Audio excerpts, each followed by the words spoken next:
नमस्कार सगळ्यांना। तर आपल्या अशा रोजच्या छोट्या बरण्या असतात, आपण त्याच्यामध्ये रोज लागणाऱ्या भाजीसाठी वस्तू ठेवतो, जिरं मोहरी मीठ मिरची हळद। तर आपण सतत त्याला हात लावतो भाजीच्या वेळेस आणि पुसायचं धुवायचं राहून जातं। तर मी आज घराची साफसफाई केली आणि बरण्या पण स्वच्छ केल्या। तुम्ही बघू शकता, तुम्ही अशा प्रकारे बरणी स्वच्छ करा।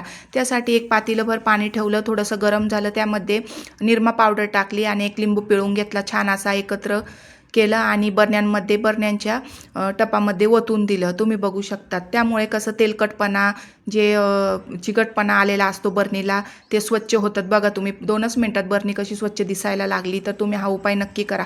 त्यानंतर मस्त असा गॅस घासला, सतत घाण होऊन जातो, लक्ष होत नाही आपलं, गॅस घासण्याकडे लक्ष राहत नाही। रोज स्वयंपाक करतो, डाग पडतात, चिकट डाग, तेलाचे डाग, भाजीचे तेलकट डाग।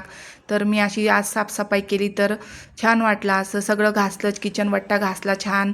त्यानंतर बर्नर खूप घाण झाले होते शेगडीचे। तर बघा तुम्ही बर्नर पण अशा प्रकारे करू शकता साफ। त्यामध्ये अर्धा लिंबू टाकायचा, थोडा निरमा पावडर टाकायची आणि अर्धा तास ठेवून द्यायचं।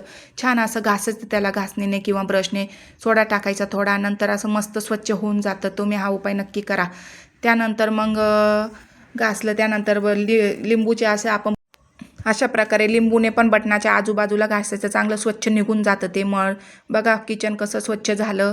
असं किचन झाल्याशिवाय आपल्या बायकांना तर मन आपलं राहत नाही, कधी स्वच्छ करू कधी नाही असं होतं। तर बघा बरण्या पण किती स्वच्छ झाला माझ्या, एकदम निर्मळ झाल्यात आणि छान दिसायला लागल्या, पांढऱ्या शुभ्र।